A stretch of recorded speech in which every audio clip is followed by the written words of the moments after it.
Es un placer estar acá virtualmente hablando de nuestro informe de política monetaria. Como tú bien dices, esto lo presentamos hace unos días atrás en la Comisión de Hacienda del Senado, pero también aparte de la presentación que hace el presidente, nosotros básicamente vamos y lo divulgamos a lo largo de Chile, ahora antes presencialmente, ahora virtualmente, porque creemos que es muy importante que el mensaje del IPOM y la manera como nosotros vemos la macro quede lo más diseminado posible, porque es obviamente un instrumento importante para entender hacia dónde vamos, hacia dónde va la política monetaria y en qué está la economía, la macroeconomía de Chile. Entonces, lo primero que hay que Consejero, destacar acá es que hemos tenido una recuperación, hay una recuperación gradual, gracias a que los negocios se han ido abriendo, debido a que el punto más complicado de la pandemia ya de cierta forma pasó el segundo trimestre, las personas han podido volver al trabajo, hemos tenido un repunte del consumo que ha sido bastante intenso, esto por varias razones, la recuperación del empleo, también las ayudas públicas y el retiro de ahorros previsionales. Pero hay que tomar en cuenta que muchos de estos fenómenos son más bien transitorios y tienen algunos costos a largo plazo que tienen que ser considerados, sobre todo por el tema del retiro de los ahorros previsionales. Y hacia adelante vemos que existen varios riesgos, por ejemplo, el proceso en el cual se llegue a, a un proceso de vacunación más bien universal, pero puede que haya rebotes entre medio. Hemos estado justamente ahora entrando en una fase de mayor restrictividad en varias partes de Chile. Esos son indudablemente los riesgos que uno tiene que tomar en cuenta para lo que viene. Y nosotros, por supuesto, nuestro compromiso es continuar usando todas nuestras herramientas para asegurar que la inflación no se transforme en un problema. No lo ha sido un problema hasta ahora, esperamos que no lo sea, y de hecho eso ha permitido que despleguemos una cantidad de instrumental para apoyar la economía, gracias a que hay una credibilidad en que la inflación no es un tema de preocupación. En los últimos meses, el proceso de mayor movilidad ha ido aumentando. Vemos acá este índice de movilidad que se construye a partir de indicadores de Google, y como el segundo trimestre se vio una caída muy brusca asociado a esta mayor restrictividad. En el caso de Chile, durante varios meses, incluso trimestres, mantuvimos niveles de restricción a la movilidad bastante severos. Y eso hizo que, de hecho, nuestro proceso de regulación económica haya sido un poco más lento de lo que nosotros preveíamos. Ya ha habido un relajamiento en lo más reciente, pero obviamente esto todavía no considera los efectos que ha tenido el nuevo confinamiento que se decretó para la región metropolitana hace algunos días atrás. Han habido rebrotes en distintas partes del mundo. Vemos como en Estados Unidos hay una, comillas, llamada tercera ola. Vemos como en Europa también se ha ido acentuando bastante fuerte el proceso de nuevos contagios, también en algunos países de Latinoamérica. Y solamente creo yo que en Asia y particularmente China es donde se ha mantenido un control más estricto del proceso de contagio por producto de este virus. Ahora, la buena noticia es que hemos tenido buenos antecedentes y resultados exitosos en relación con el desarrollo de una vacuna, de varias vacunas. Aquí se ha señalado tanto en Chile como en otras partes que el proceso de vacunación va a poder comenzar pronto. Y lo que tenemos considerado es que durante el 2021 algunos países, particularmente aquellos que son desarrollados, podrán lograr que buena parte de su población esté vacunada y alcanzar grados importantes de inmunidad colectiva o inmunidad de grupo. Los efectos más evidentes van a ser más bien vistos hacia el año 2022. Acá vemos cómo la recuperación ha sido relativamente similar en distintas partes del mundo, con un segundo trimestre que fue muy duro en términos de contracción, pero ya un tercer trimestre que la caída de la actividad se ve bastante más moderada. También ha habido aquí características sectoriales que es bien interesante notar, a diferencia de otras recesiones. Por ejemplo, uno observa que el consumo de servicios y también el consumo de bienes durables fueron los que más se contrayeron en el segundo trimestre. Uno, porque los servicios son más bien intensivos en interacción social y por supuesto las medidas de restricción a la movilidad los golpean fuertemente. Y también los durables debido a que en el fondo son generalmente adquisiciones relativamente importantes en términos de magnitud, y que por supuesto en un momento de estrechez económica los hogares deciden postergar. Tú decides postergar cambiar tu auto o tu refrigerador, ¿no es cierto?, en momentos de tensión o de estrechez económica severa, como se observó en el segundo trimestre. Sin embargo, una vez que esto ya se ha ido relajando, uno ve, por supuesto, en particular por el lado de los durables, cómo ha subido fuertemente su consumo, pero la parte de los servicios, más bien vinculada a las restricciones de la movilidad y a las restricciones a la interacción social, siguen en niveles bastante deprimidos. Lo interesante es que la recuperación de los durables ha permitido también darle un reimpulso al comercio internacional. Es interesante ver cómo, tratar de entender si esta crisis, sus características más esenciales. Como que lo que uno siempre ve para una crisis es que a nivel mundial, ¿cierto?, que se traslada vía el sector de los sectores transables, ¿cierto?, las exportaciones, las importaciones, y eso acá se dio sobre todo por el lado de la compra de los durables. Sin embargo, el efecto más, si quieren, dañino de la crisis ha sido en la parte de los servicios, en términos de la incapacidad, ¿no es cierto?, para justamente consumir servicios y acceder al retail. Entonces, a medida que se ha ido relajando un poco la restrictividad de estas medidas, se ha dado una mayor actividad comercial y también un rebrote del comercio internacional que ha subido de manera muy, muy fuerte entre mayo y septiembre. De hecho, esto le ha dado un reimpulso, como mencionaba Rodrigo, al precio del cobre, también al precio del petróleo, pero lo que sí es interesante acá notar es que el precio del cobre está en niveles significativamente más altos de los que veíamos hace un tiempo atrás. De hecho, está en los niveles que no observamos hace varios años. En cambio, el precio del petróleo continúa en niveles bastante bajos. Acá yo creo que es interesante entender por qué el precio de los commodities, aunque ha subido, se ha dado esta heterogeneidad entre el cobre y el petróleo. Y la razón yo creo que son bastante simples. Una es que el cobre es un mineral industrial y que se utiliza, ¿no es cierto?, fuertemente en procesos manufactureros, ¿no es cierto?, de bienes durables y en la construcción, y por lo tanto, como China, que es el centro donde se concentra la manufactura, que es intensiva en cobre y que ha tenido una recuperación importante, ha aumentado la demanda por cobre. Por otro lado, el petróleo es básicamente un insumo para el transporte y para la movilidad, y esa sigue estando todavía muy restringida. Uno puede observar, por ejemplo, todos los viajes internacionales en avión están básicamente cerrados a niveles muy, muy, muy bajos. El transporte terrestre también está bastante limitado en la medida que se continúan todas estas restricciones sociales y por lo tanto hace que la demanda por petróleo se haya mantenido muy deprimida y siga con niveles que son bastante bajos. En suma, esto en realidad para el balance para Chile es bastante positivo. Nosotros somos un país exportador de cobre, importador de petróleo y que las dinámicas del comercio internacional hayan llevado a que el precio del cobre se recupere fuertemente, pero que el precio del petróleo continúe bajo, son indudablemente una buena válvula de escape o un buen apoyo para el desempeño de nuestra economía. No así, por ejemplo, con algunas economías de la región, como Colombia, donde ahí la intensidad de la exportación, o México, ¿no? Donde la intensidad de la exportación de petróleo es muy importante, y donde este fenómeno los ha golpeado de manera mucho más fuerte que a Chile. Otro componente que creo que es bastante interesante es que gracias a las medidas de apoyo en los principales bancos centrales y las medidas de apoyo en los principales países avanzados, hemos tenido una ola de liquidez global que se ha desplegado para justamente mitigar los efectos negativos inmediatos de la pandemia. El efecto de correlato de esto es que frente a esta alta disponibilidad de liquidez y frente a perspectivas de que las economías efectivamente van a poder rebotar, las valoraciones bursátiles se han mantenido bastante altas y en particular en los países emergentes asociados con Asia y los países avanzados tienen niveles que son ya bastante por encima de lo que vimos en el momento incluso a principios de año. O sea, las valoraciones bursátiles están en el mundo bastante favorables. En América Latina y en Chile esto no ha sido así. Nuestros indicadores bursátiles están en niveles bastante más bajos, en magnitudes importantes, estamos hablando del 20-30% más bajo ya de lo que se observa en países avanzados o en la medianía de los países emergentes, y eso tiene que ver con que Latinoamérica ha sido golpeada particularmente duro por la pandemia. Latinoamérica, que es una fracción de la población bastante pequeña del mundo, concentra una proporción de las muertes, ¿no es cierto?, muy alta en comparación con otros lugares. La importancia del sector informal en Latinoamérica para apoyar las economías es grande y es un sector que se ha visto bastante golpeado también por la pandemia. Y además tenemos algunos fenómenos locales, nosotros asociados a lo que ha pasado en Chile, producto de la mayor incertidumbre post-estallido social, que también han tendido a mantener las valoraciones bursátiles un poco más bajas. Pero por el lado sectorial lo que sí hemos visto es esta recuperación, si quieren, como heterogénea.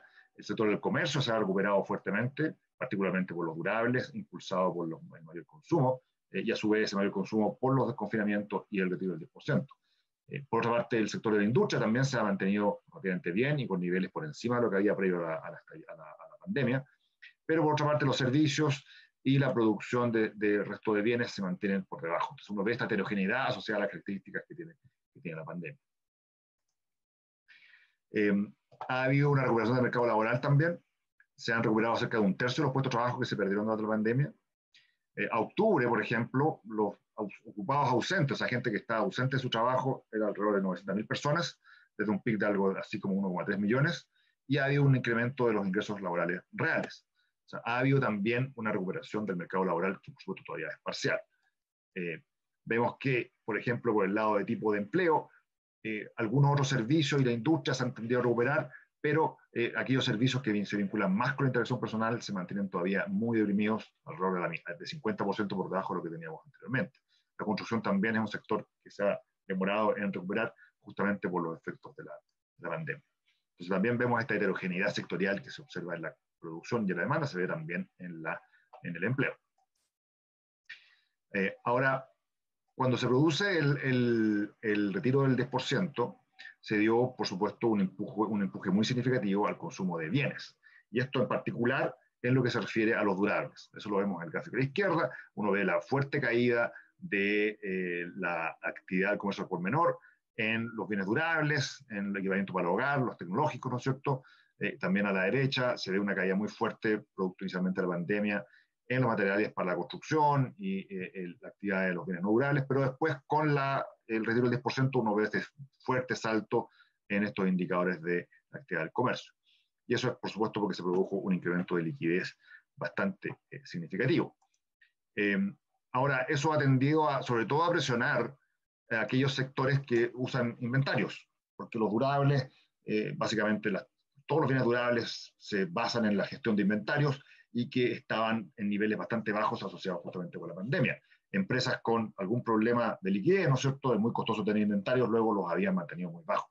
Y súbitamente viene este gran incremento de la demanda asociado al retiro del 10% y al relajamiento de algunas medidas de restricción, y eso lleva entonces a un gran incremento de la demanda en un contexto en que hay pocos inventarios, entonces no se produce un cierto atochamiento, algunas roturas de stock y incrementos de precio que fueron más altos de lo que pensábamos en su minuto. De hecho, la inflación de los bienes tuvo un incremento relativamente acelerado en el tercer trimestre de este año, que nosotros creemos que se asocia esencialmente al efecto de esta mayor demanda de corto plazo por bienes durables, pero ya en el dato de noviembre uno ve un apaciguamiento que también coincide con que este es un efecto de una sola vez. En el IPOM hay un recuadro que trata de mirar con algún grado de mayor detalle cómo ha sido el efecto de las distintas medidas de apoyo en el comportamiento de los ingresos de los hogares. Entonces acá tenemos la evolución de los ingresos de los hogares dividido por quintiles de ingresos, es decir, cómo esto se compara a través de la distribución del ingreso. Entonces tenemos a la población dividida en 5 quintiles, esta es una forma estándar de hacerlo, desde los quintiles de menores ingresos, el quintil número 1, hasta los quintiles de mayor ingreso. Es decir, el quintil de menores ingresos es el 20% de la población cuyos hogares tienen los ingresos más bajos, el quintil 5 es el 20% de la población que tiene los ingresos más altos. El área gris muestra el efecto que se produce por los ingresos del trabajo asociados con la pandemia. Y vemos que hay caídas muy significativas. Las áreas grises son casi todas negativas. Eso significa que del quintil 1 al quintil 4, en promedio los hogares durante el año 2020 van a haber perdido ingresos del trabajo, por mayor desempleo, por menores remuneraciones.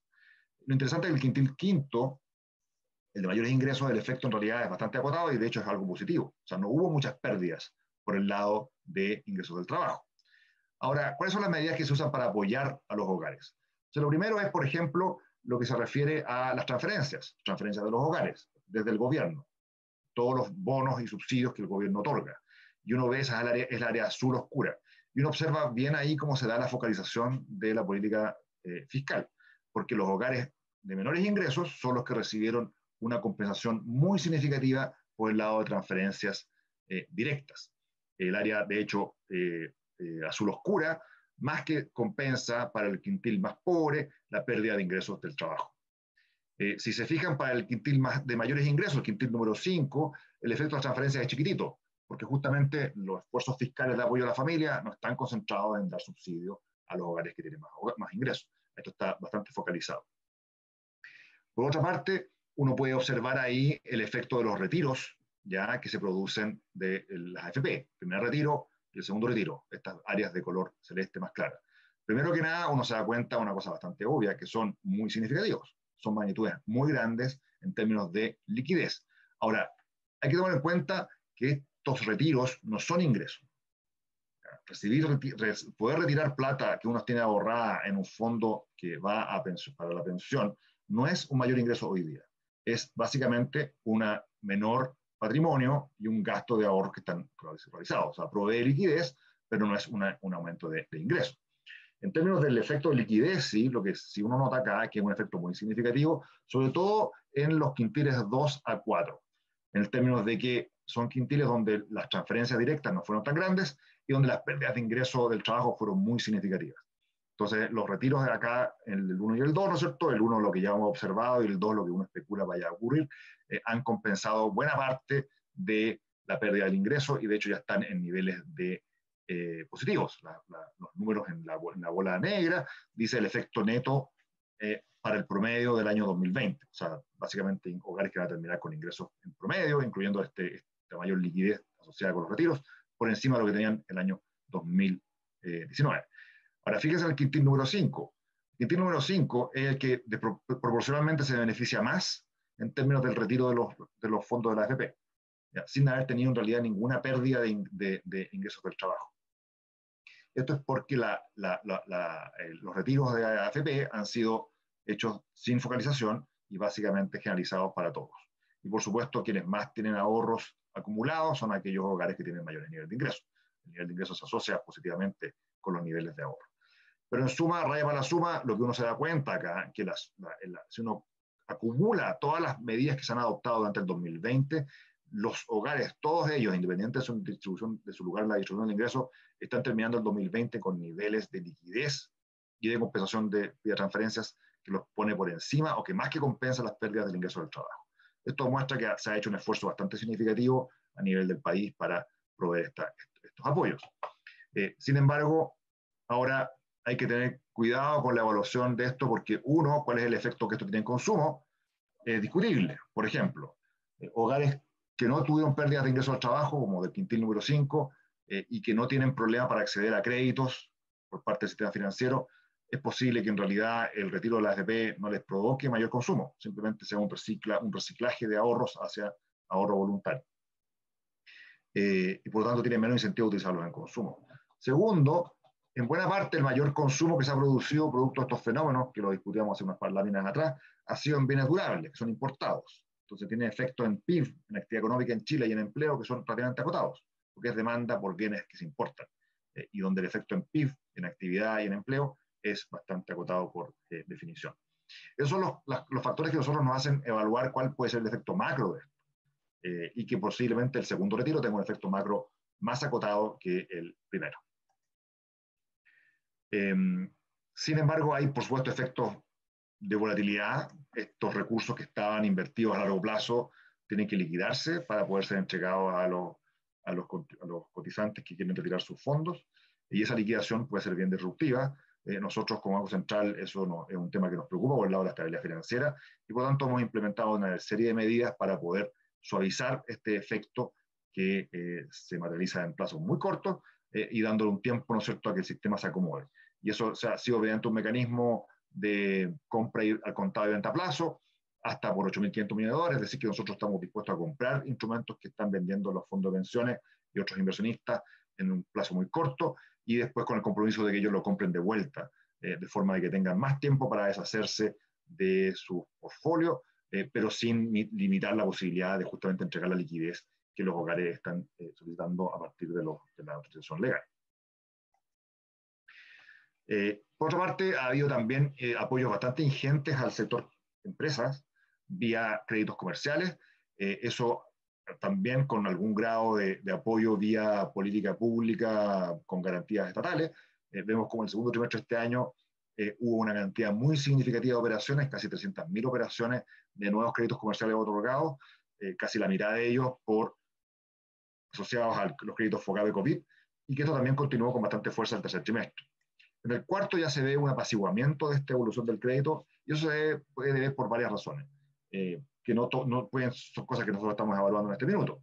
Una primera razón es que quizás la carga de deuda de algunas empresas ya es bastante grande, entonces tienen algún grado de reticencia a endeudarse más. Lo segundo es que como ha habido algún levantamiento de las restricciones y la economía está en una senda de recuperación, es posible que los flujos de caja se hayan reconstruido y por lo tanto que ya algunas empresas no necesiten acceder al crédito. Y en tercer lugar, puede que haya algunos ripios en el proceso de implementación de estas medidas y que es necesario revisar. Por ejemplo, hoy día el Ministerio de Hacienda anunció que está ingresando un proyecto de ley para flexibilizar las condiciones para otorgamiento de estos créditos FOGAPE con estas garantías. Entonces, estas tres cosas son obviamente importantes de tomar en cuenta porque a nosotros nos interesa que los instrumentos que se ponen a disposición de la economía funcionen y que logren su objetivo deseado. En términos del crecimiento, estamos revisando la baja del crecimiento para este año, en torno a 6%, lo teníamos en torno a 5% en el IPOM de septiembre, y eso es producto de que las restricciones han sido relativamente más duras de lo que se pensaba. Ahora, para el próximo año hay una recuperación que es bastante relevante, se recupera la caída de este año, pero hay que tomar en cuenta que de todas formas el nivel de actividad económica en Chile va a estar alrededor de 10% por debajo de lo que nosotros proyectábamos hace un año y medio atrás, hacia adelante. Es decir, nos vamos a estacionar en un nivel de actividad económica bastante más por debajo de lo que nosotros pensábamos. Eso es producto de que esta crisis ha tenido efectos más duraderos, no solamente en Chile, sino en el mundo, y porque también estamos acompañados de las consecuencias del estallido social.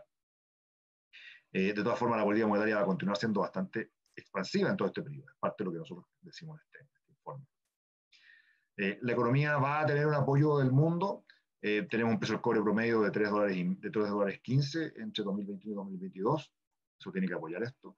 Y por el lado de la inflación, como les decía al principio, la ventaja de tener un marco de metas de inflación creíble es que no hay un problema que uno avisore por el lado inflacionario hacia adelante. Se ha podido implementar una política monetaria extraordinariamente expansiva con incrementos de la cantidad de dinero de 2 dígitos y lejos, muy grandes de los que no hemos visto por mucho tiempo, sin tener presiones inflacionarias.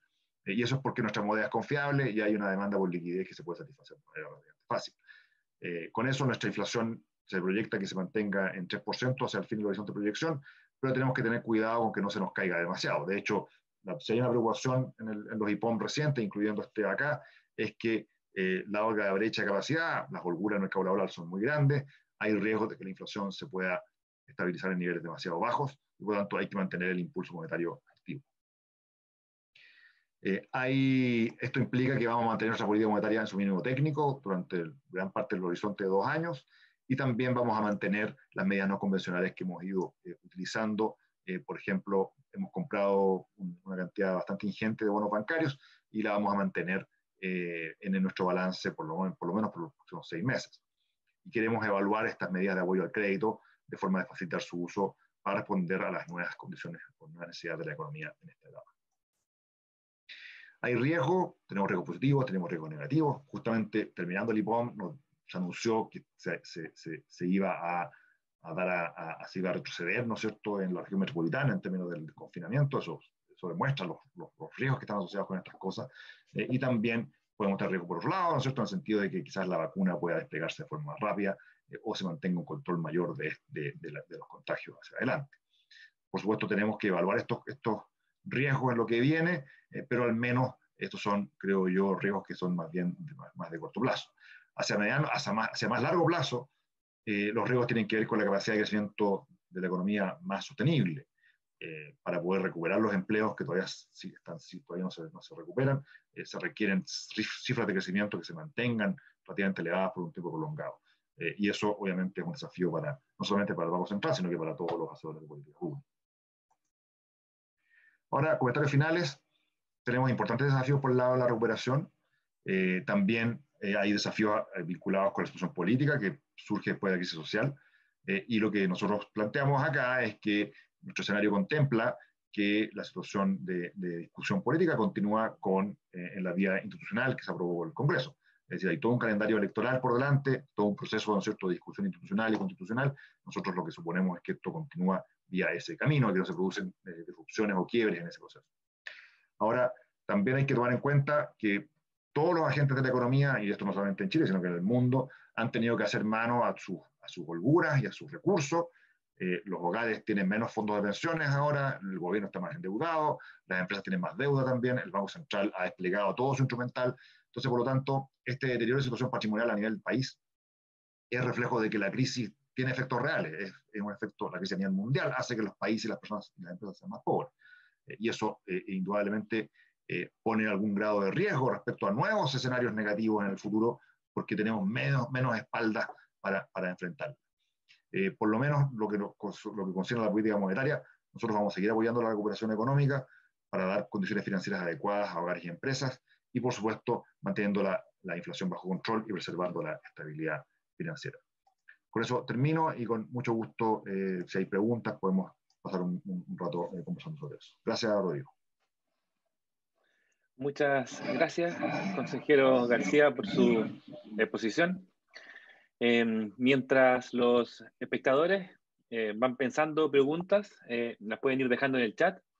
Yo quiero dejar un pequeño espacio para consultas de los panelistas, del decano Rodrigo Herrera y de Juan Andrés Riquelme, que es el director del programa de Magíster, que también nos acompaña. No sé si ustedes quieren tener algunas primeras consultas. Sí, bueno, voy a comenzar yo como dueño de casa, por así decirlo. Muchas gracias por la presentación. Creo que ha sido bien concisa y clara y muy fiel a lo que dice el documento también. Y obviamente estamos todos muy preocupados acerca de lo que son las expectativas de nuestra economía durante el 2021. A mí me gustaría quizás saber o preguntar, tengo tres preguntas en particular, si el Banco Central ha podido desglosar lo que es el impacto que ha tenido tanto el estallido social como la pandemia hasta el momento sobre lo que es la inversión en nuestro país y, por tanto, obviamente, en nuestra economía. Esa es mi primera pregunta. La segunda pregunta está relacionada también a lo que también nos nombraste un poco acerca del precio del cobre, que en este caso se espera que aumente su valor por libra. Estaba leyendo que se esperan que sea $4.6 por libra, que alcanzarían más o menos los máximos que se obtuvieron o que se vieron durante el 2011. Y cómo esta buena noticia que esperamos durante el 2021 y el 2022 se podría relacionar como un indicador para la reanimación de nuestra economía nacional. Y la tercera tiene que ver también acerca de la informalidad del trabajo.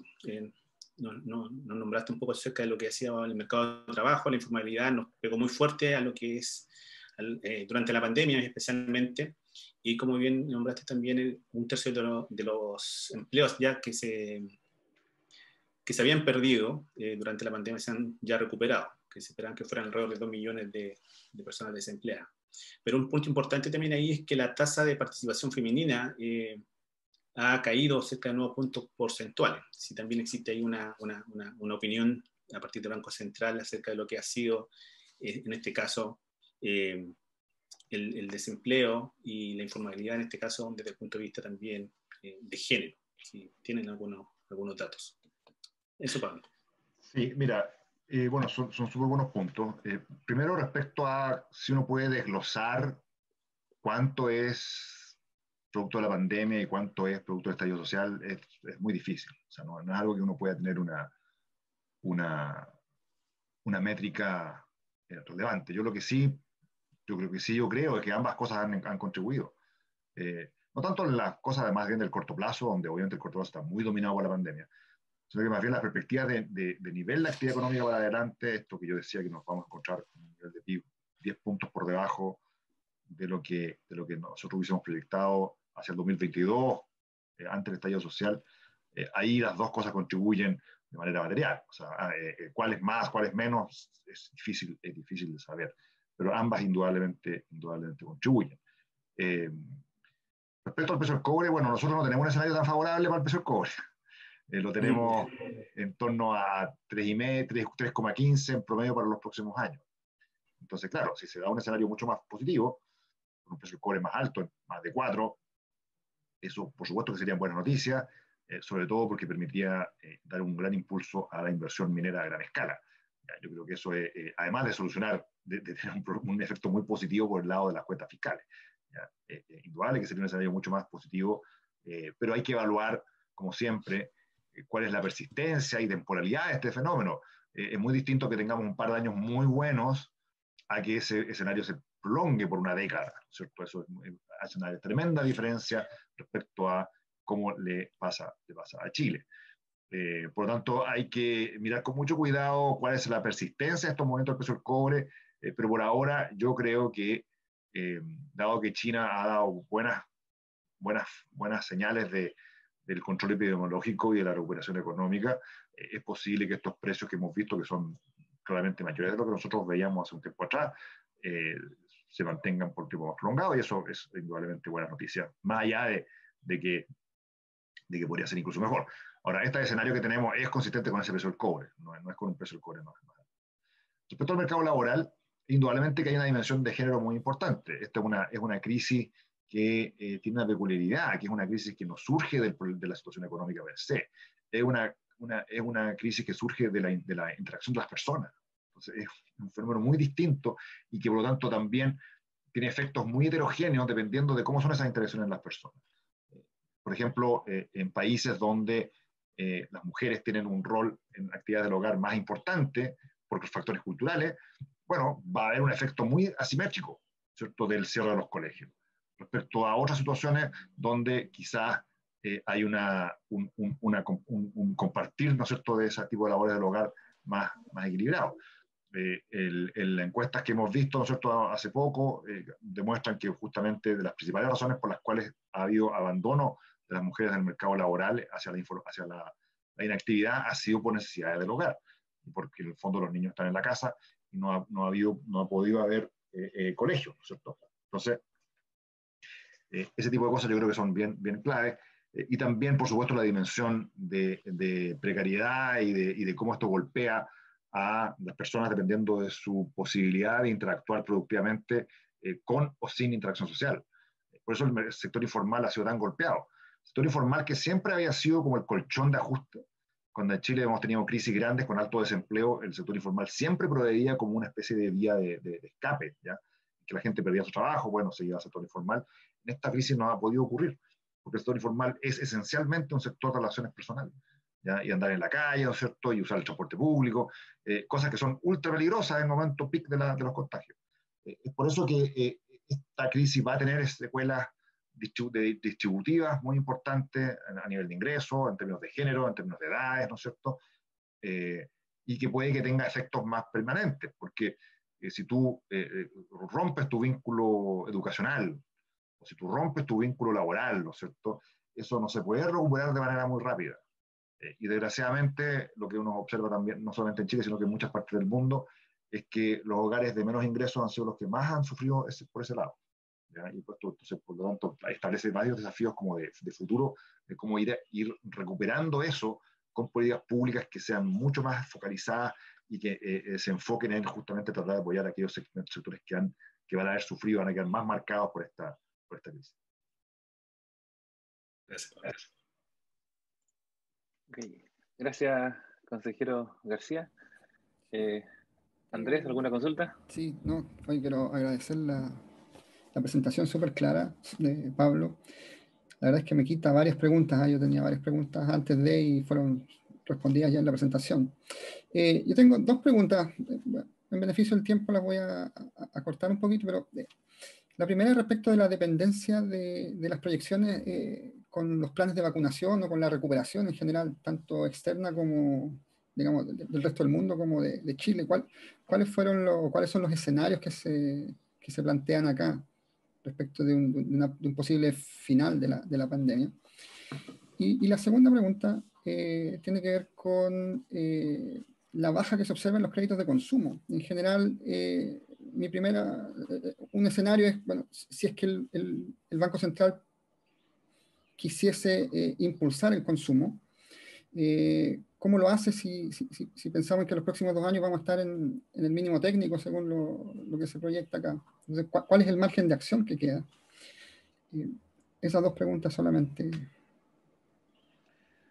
Bueno, primero hay que tomar en cuenta que acá la decisión de apoyo, la decisión de implementar políticas macro no es la típica decisión de política macro expansiva en una recesión común y corriente, donde lo que tú quieres hacer es aumentar el consumo. ¿Ya? ¿Por qué? Porque lo que ahora uno necesita hacer no es apoyar el consumo, porque el consumo de cierta forma está, o en el momento peak, estaba prohibido ir a salir a comprar, ¿cierto? Era muy peligroso. Entonces, apoyar mayor consumo para compensar el efecto negativo de las restricciones de movilidad es como muy fútil, ¿cierto?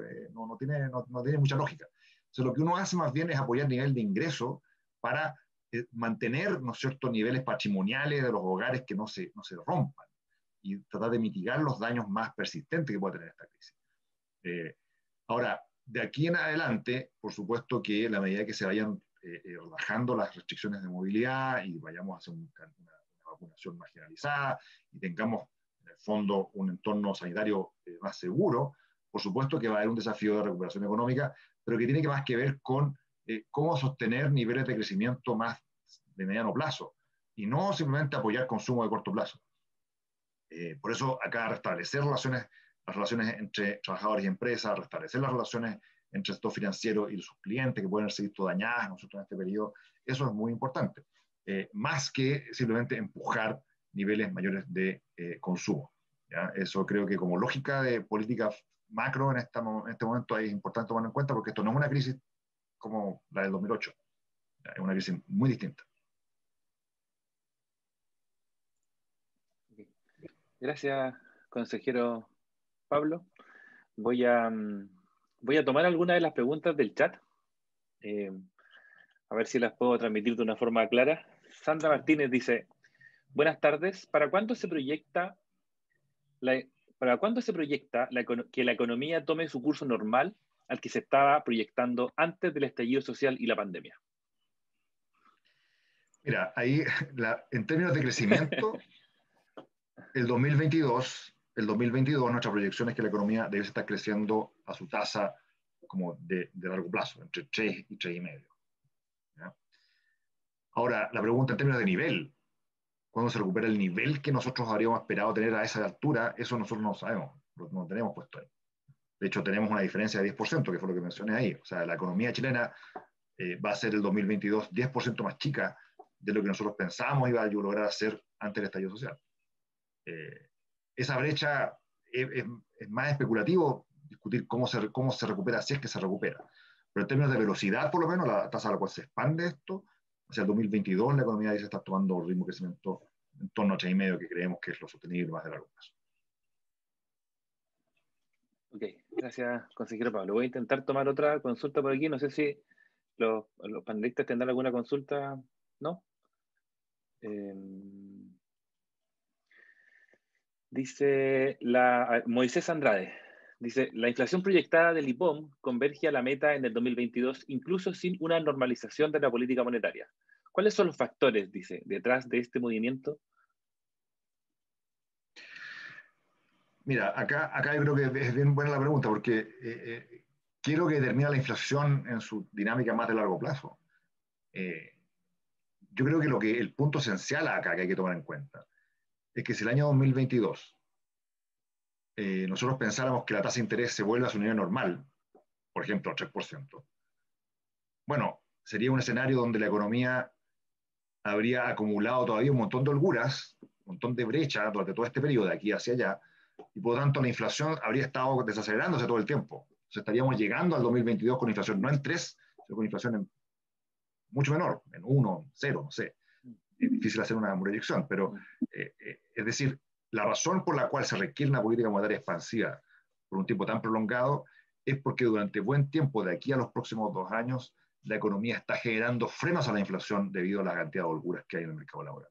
Entonces la política monetaria expansiva lo que trata de hacer es frenar eso o evitar esos frenos, darle un impulso, porque en la medida que los agentes se den cuenta de que hay condiciones financieras favorables y que la economía se va a recuperar y que por lo tanto vamos a terminar creciendo más rápido al futuro y por tanto se van a eliminar esta holgura, ahí eso ancla las expectativas en el 8%. Es una especie de juego dinámico de expectativas hacia el futuro, que es muy importante poner ahí. Si hoy día nosotros dijéramos vamos a normalizar la política monetaria mañana, eso tendría un shock desinflacionario brutal hoy día, porque te darías cuenta que la economía no va a poder crecer tanto y se va a mantener con muchas holguras por los próximos 2 años y luego la inflación se va a venir al suelo como una roca.